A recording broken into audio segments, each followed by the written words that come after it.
Hello friends, शुभ लाभ episode 122 में क्या हुआ चलिए देखते हैं आज। एपिसोड की शुरुआत में हम देखते हैं कि सविता सबके लिए कुछ मीठा बना रही होती है और तिल के लड्डू भी बनाती है। और वो स्पेशली हलवा बनाई होती है, माइक्रोवेव के तिल के लड्डू नहीं खा सकती होती है। फिर जब वो चली जाती है तो पीछे से कविता आती है और तिल के लड्डू में वो अबॉर्शन पिल मिला देती है। जैसे ही पीछे से श्रेया आती है, वो छुपा लेती है लड्डू। और उसके बाद श्रेया उससे माफी मांगती है कि प्लीज मुझे माफ कर दीजिए, मुझे ऐसा करना पड़ा क्योंकि घर सब लोग बहुत टेंशन में थे। उसके बाद फिर वो उसको वहां माफ कर देती है, कहती है ठीक है कोई बात नहीं। फिर वो लड्डू तिल के लड्डू लेके बाहर आ रही होती है तो तब देखती है निरंजन जो है सविता की तारीफ कर रहा था, लड्डू तो बहुत अच्छी खुशबू आ रही है। सविता इस पे बहुत मन ही मन में बहुत जलती है और कहती है कि ठीक है अब बदला लूंगी मैं।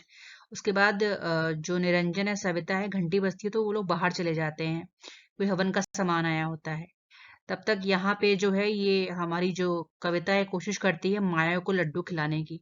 लेकिन अभी खिलाने ही जा रही होती तब तक अदिति आ जाती है कि आप तो पहले मुझे खिलाती थी, आज आप इसे क्यों खिला रही हैं।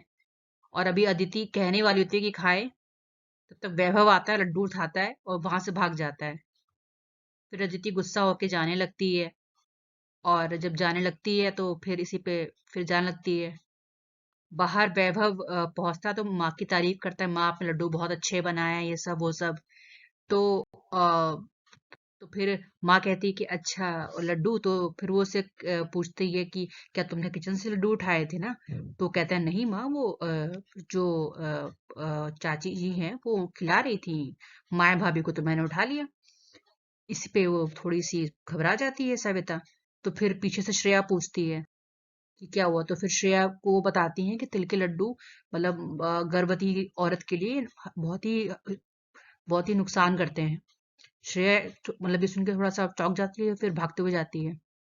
अभी वो लड्डू खिलाने ही जा रही होती हैं माया को, तब तक तो वो श्रेया धक से मारती है और वो लड्डू उड़ के गिर जाता है दूर दूर कहीं। और फिर सविता आके उनको बोलती है कि अरे दीदी ये आप क्या कर रही थी, आपको आपको तो पता ही होगा ना कि कितना हानिकारक होता है तिल का लड्डू गर्भवती महिला के लिए। तो कविता नाटक करती कहती कि अरे हाँ सॉरी सॉरी मैं भूल गई थी, सॉरी सॉरी। अच्छा यहाँ पे जो लड्डू होता है वो सुबह जाके गिर जाता है तो हमारे दामाद जी आके उस लड्डू को खा लेते हैं। इसके बाद हम ये देखते हैं कि जो जहाँ पे लक्ष्मी जी का यंत्र बना था उसकी ऊपर वाली दीवार जो है उधर सीलन आ गई है, वो काली हो गई है। फिर हमारी जो लक्ष्मी माँ है वो बहुत दुखी होती है और उनकी आंख से आंसू आता है, तो उल्लू जी उनसे पूछते हैं कि आप क्यों दुखी हैं।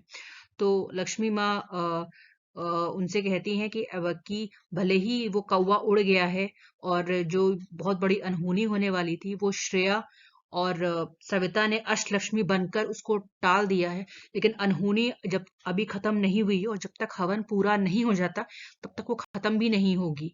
और अब देखना ये है कि क्या श्रेया और सविता फिर से अष्टलक्ष्मी बनकर क्या इस अनहोनी को टाल पाएंगी या नहीं। उसके बाद यहाँ पे जो ये कविता है मनी मन में बहुत कोड़ रही होती है कि लक्ष्मी भक्त बचपन से ही बहुत लकी रही है, आज भी इसका लक देखो सब एकदम काम कर गया।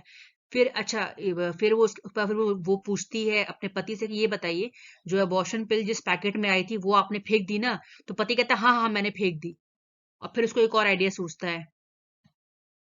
अच्छा ये जो श्रेया होती है, अरे पापा से फोन पे बात कर रही होती है कि पापा मुझसे वह गुस्सा गुस्सा आ रहा है कि हम बच्चे करने के लिए कह रहा है, हम कह रहे अभी अभी हम लोग तैयार नहीं है। तो फिर जो उसका पिता कहता है कि अरे तुम घबरा क्यों रही हो, तुमने उसकी पढ़ाई की फीस दी है तो वो क्यों नहीं समझेगा तुम्हारी बात। तो वो गुस्सा आती है पापा, कहती पापा प्लीज कुछ भी हो जाए ये बात पता नहीं चलनी चाहिए उसको कि मैंने उसकी फीस दी है प्लीज। और यही बात ताई जी सुन लेती हैं, कहती हैं बाद में इस बात को यूज करेंगे। उसके बाद जो हमारी सविता होती है वो कोशिश कर रही होती है दीवार पे जो सीलन आ गई है उस पे उधर के एरिया के तंत्र के रंगने की, पर वो रंग नहीं रहा होता है। फिर माँ आती हैं तो माँ को वो क्या कहते हैं उनको बोलती है ये बात, फिर माँ को खैर बैठाती है और उनको बैठाती है तो उनसे पूछती है माँ परेशान है क्या। तो माँ उससे बस कहती है कि कभी कभार निर्णय लेना बहुत मुश्किल हो जाता है। और फिर इसी में फिर लेकिन सविता फिर ये बोलती है, क्योंकि बाहर बारिश बादल गरज रहे होते हैं, प्लस कौवे फिर बोल रहे होते हैं, लेकिन सविता माँ से यही बोलती है कि माँ, आज तो कुछ भी हो जाए, मैं अपने परिवार की एक फुल फैमिली फोटो आज तो मैं लगवा के रहूंगी अपने घर में। अच्छा, यहाँ हमारे दामाद जी की पेट की हालत खराब, डॉक्टर उनको देख रहे होते हैं। डॉक्टर फिर उनको कुछ टेस्ट लिखते हैं, ताकि यूरिन और उनके स्टूल के, ताकि पता चले कि आखिर कारण क्या है, पेट दर्द क्यों हो रहा है उनको। यहाँ सविता सबको बुला रही होती है फोटो खींचने के लिए, क्योंकि आज उसने फोटोग्राफर को बुलाया होता है फैमिली फोटो खिंचाने के लिए। मौका फिर इसके लिए माया और रोहित भी अपने रूम पे चले जाते हैं, तब तक मौका पाते ही जो कविता है अपने पति के साथ इस रूम में घुस जाती है, और घुस के पंखे के जो ऊपर का जो नट होता है उसको ढीला करने लगती है, क्योंकि वो उसका प्लान ये होता है कि पंखा गिर जाए माया के ऊपर। यहाँ श्रेया जिस कमरे में वो लोग गए होते हैं, वहां पे उसको अबॉर्शन पिल का पैकेट मिल जाता है, तो वो मोबाइल फिर वो क्या करती है, मोबाइल पे सर्च करती है कि ये है क्या, तो पता चलता है कि अबॉर्शन पिल है ये। अच्छा, इस तरफ माया और रोहित नीचे तो आ रहे थे, पर रोहित अपना फोन भूल जाता है, तो फिर वो वापस रूम की तरफ जाता है, और फिर रूम में अभी भी वो नट ही ढीला कर रही होती है पंखे का। अच्छा, इस आज का फिर हमारा उसी पे खत्म हो जाता है कि वो अभी नट डीला कर रही है और रोहित आ रहा है। फिर आज का जो हमारा लक्ष्मी संदेश था, वो कुछ इस तरह था। यदि कोई संबंध सच्चे प्रेम पे टिका हो तो क्या कोई उसे तोड़ सकता है? बिल्कुल नहीं। प्रेम का बंधन अटूट है। ये एक ऐसा उपहार है जिसके सामने काल भी हार मान लेता है। ऐसा ही प्रेम था सावित्री और सत्यवान का, जिसके सामने यमराज भी नतमस्तक हो गए थे, क्योंकि प्रेम से ही असंभव को संभव करने की क्षमता है। इसलिए जो प्रेम के महत्व को समझ जाओगे तो लक्ष्मी को सदैव अपने निकट पाओगे। और आप समझे ना, मेरी ये शुभ बात है, मेरी ये लाभ की बात है, कुछ पहले समझ में आती है फिर ही घर में आती है। फ्रेंड्स प्लीज सब्सक्राइब करिए, अगर वीडियो पसंद आया और लाइक कर दीजिएगा। Thank you so much.